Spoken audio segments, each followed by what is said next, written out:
kulan wacan daawada meel walba aad joogto waxaad kusoo dhawaataa janaalka Lewaya Films oo hadaan oo kale kusoo gudbiya muuqaalada ugu dambeeya ee la xiriira arrimaha Bollywoodka. fadlan haddii aad ku cusubtaa janaalka Lewaya Films subscribe inoo saar. muuqaalkana maanta waxaan kusoo qaadanaynaa taariikhda kooban ee Katrina Kaif. qormo kooban ayaa idinkaga diyaarinay.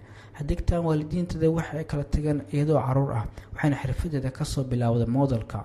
maantana waa xidig ugu mushaarka badan telefishinka Hindiya waxayna ku dhalatay Hong Kong. hadigtan ayaa waxaa iska dhalay Maxamed Raafi oo ganacsata British ah iyo Susan oo ah looyarad England ah.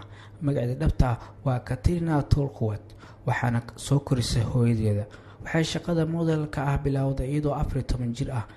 si dadka Hindiya loola xiriiriyo waxaa magaceeda loo bedelay Katrina Kaif waxaana u soo halgantay in magaceeda lagu aqoonsado Bollywoodka. bilowgii waxay film sameeyaasha ka gaabay in ay la shaqeeyaan sabab amarka Hindiya. filimkeeda koowaad ayaa loo badinayay inuu ahaa Saya laakiin 2 maalin kadib waxaa laga saaray mashruucaas. laakiin Kezad Gustad oo ah film sameeyaha London ayaa xidigtan wuxuu ku soo daray filimka Boom waa film noqday mid guul dareystay. filimkooda koowaad ee guuleystay wuxuu ahaa Maliswari oo soo baxay 2004 waxaana aqoonsi heshay markii ay hogaamiye ka noqotay filimka Maine Pyar Kyun Kiya waxaana ku fiican tahay ciyaaraha jeeska iyo sidoo kale sawiraanta. waxaa la dhashay 7 walaal waxaana ka weyn hal wiil iyo 3 gabdhood waxaana ka yar tahay 3 gabar.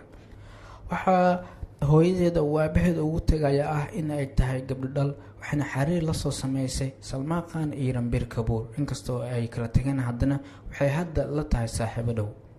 waa xidig loogu raadista badan yahay Bollywoodka waqti xaadirkani. waxay hadda u diyaarsan mashruuca filimkaas Revanche oo ahayd in Maarso la daawado laakiin wuxuu u baaqday coronavirus awgeed iyadoo lagu wado in shaashadaha caalamiga filimkaasi dhawaan laga daawado. waad ku maasan tahay daawashada muuqaalkan la xiriira Katrina Kaif taariikhdeeda kooban. haddii aad ka yeeshaan asxaabtaada la wada